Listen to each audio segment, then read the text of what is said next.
তোমরা খেলা করো, কেউ দুষ্টুমি করো না।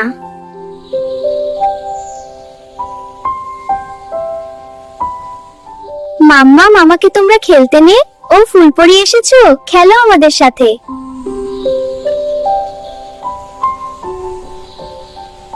মাম্মা, তুমি আমাদের দেশে খেলতে যাবে? হ্যাঁ, আমি যাব। তাহলে তুমি তোমার ইউনিকর্নের পিঠে চড়ো। ওইটা আমাদের দেশ, চলো আমরা ওখানে যাই।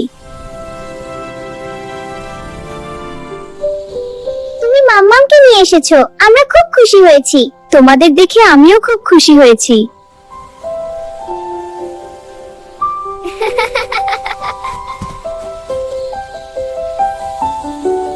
আমরা আজকে খুব মজা করব। তুমি মজা করতে চাইলে চলে আসো এখানে।